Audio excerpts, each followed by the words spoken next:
Dear believer, have you ever stopped to consider why you believe what you believe? Have you ever thought about why you chose the religion you chose?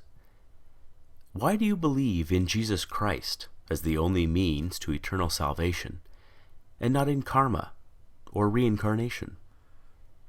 Why do you believe that Allah is the one true God and Muhammad is his prophet, and not in the Four Noble Truths of the Buddha? Why do you hold to the Torah as the only revealed word of God, and not the Bhagavad Gita? Dear believer, do you ever wonder why your heaven resembles a utopian earth, and is composed of the same base elements found right here on this planet? Do you ever wonder why your deity governs within a power structure that resembles that of the specific time and place in which your holy text was written? Do you ever wonder why your God looks just like you, or the animals with whom you share the planet? Dear believer, is the faith you practice the dominant one within your culture? Do you not find it at least a little suspicious that the overwhelming majority of all religious believers adopt the religion of the society into which they were born, yet remain convinced they've lucked out or been divinely admitted into the one true faith? Does it not make you at least somewhat apprehensive that almost every person of faith chooses belief not because of its virtues, supporting evidence, moral codes, or expression of worship, but rather because it was what they were born into? Why, out of the abundance of faith choices available, does almost every believer on the planet choose the faith that's within arm's reach? Are you a Christian because you were born in America or Europe? A Muslim because you were born in Saudi Arabia or Indonesia? A Buddhist because you were born in Japan or China? A Hindu because you were born in India? Can it be that faith is, in almost every case, just an accident of geography? Do you sincerely believe that had you been born in another country, you'd undoubtedly still be practicing the same faith you now embrace? Dear believer, is the faith you practice that of your parents and their parents before them? Is it the first to which you were exposed? Did you know that nearly all religious devotees end up believing what they were taught to believe by their parents? Why is it that we scoff at the idea of labeling a young person a Republican child, or a Marxist child, or a Keynesian child, understanding he or she lacks the intellectual discrimination, life experience, and wisdom to make such a complicated and nuanced decision? But we do not raise so much as an eyebrow when a youngster is referred to as a Christian child, surely a choice no less complex. Could it be that there's no such thing as a Muslim child, just a child of Muslim parents? Dear believer, you are supremely confident in your faith. You know it is the right one and all others are wrong. You are literally willing to bet your eternal soul on that very fact. And yet, have you ever stopped to consider that there are 24 major religions and literally thousands of different faiths practiced on this planet?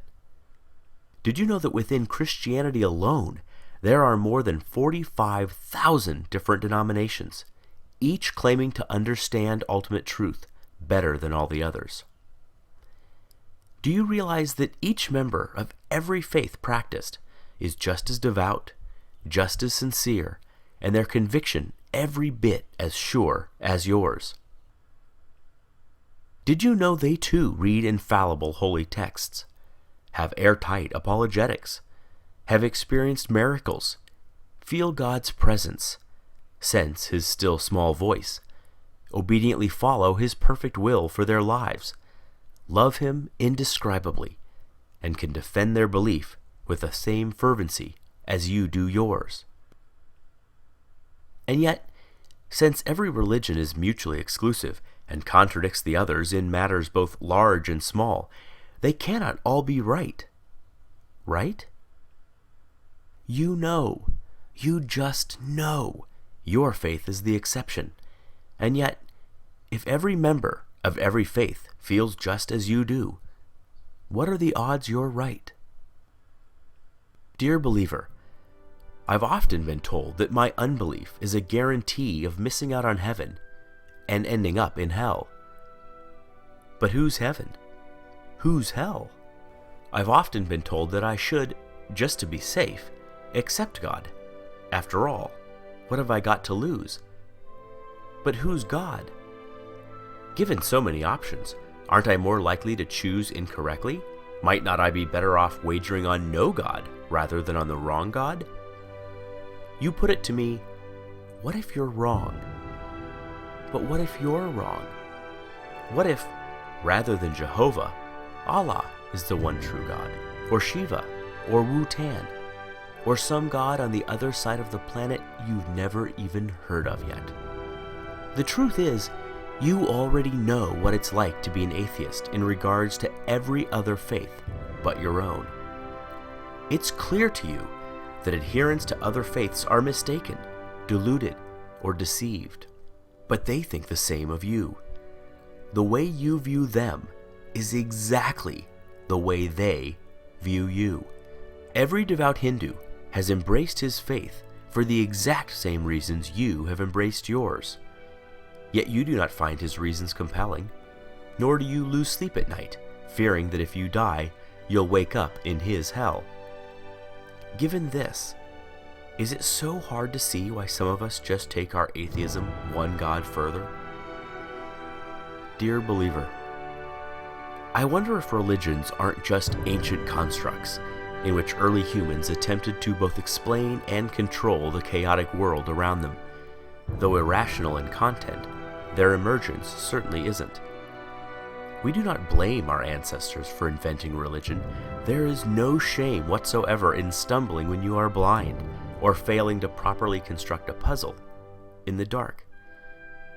But we no longer live in the dark. Science is ablaze in our world and illuminates our way, dissipating shadows and exposing even the deepest of crevices. We no longer live in the cave. We have crossed the valley, scaled the mountains, and have begun to make out the magnificent vista on the other side. We no longer require comforting stories to make us feel safe or valued. Is it not time that our beliefs match our discoveries? Is it not time that our ideas reflect our new perspective? There is equal, if not greater awe in reality than there is in fantasy. Perhaps it is time to stop telling ourselves that we are the reason the universe was made, that our culture is somehow better than other cultures, that our tribe was chosen over all other tribes. It is time to learn how the universe really is, even if that deflates our conceits, wounds our pride, humbles our point of view, and forces us to admit that we do not have all the answers. Believer, if you honestly value the truth above all things as you claim, as I truly know you do, you must confront these fundamental questions. Far better, Carl Sagan said, to embrace a hard truth than a reassuring fable.